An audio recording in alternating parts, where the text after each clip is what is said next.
I believe that Tammy and Steve Peters saved lives that day through that interview.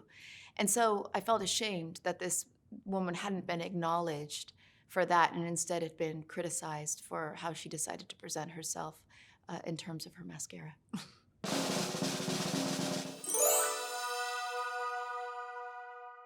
I was on the press tour for Zero Dark 30, and I stumbled upon the documentary on television. I was jet lagged somewhere.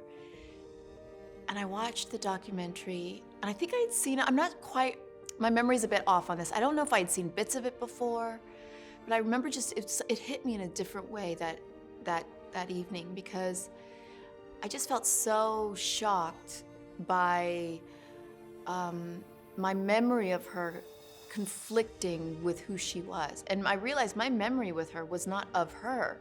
My memory of Tammy Faye as a child growing up was what the media created. It was what, the satire comedy shows created, and, pictures on the cover of tabloid magazines, and this kind of thing that I was fed, and I then believed it to be true.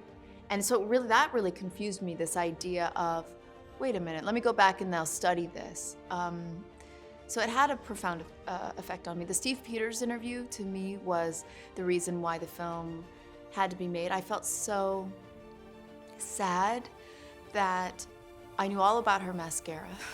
I knew all about all of that stuff, and everyone was talking so much about her makeup, but no one was talking about the fact that in 1985, when politicians don't even want to mention AIDS, and people are dying, Tammy Faye went against the conservative evangelical community, and she brought Steve Peters onto her show as an openly gay minister with AIDS, and she looked into her camera to her millions of Christian followers, and she reminded them what it means to be Christian, and that you love through anything.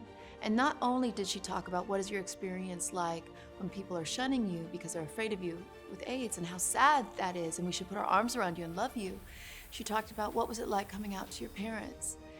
And when he said that his parents loved him no matter what, she broke down in tears, and she says, oh good, that's so wonderful, because we as mummies and daddies love through anything, and that's the way with Jesus. And to have millions of people watching that, who I'm sure were confronting their own issues in their family in terms of couldn't they really be themselves? I believe that Tammy and Steve Peters saved lives that day through that interview. And so I felt ashamed that this woman hadn't been acknowledged for that and instead had been criticized for how she decided to present herself in terms of her mascara.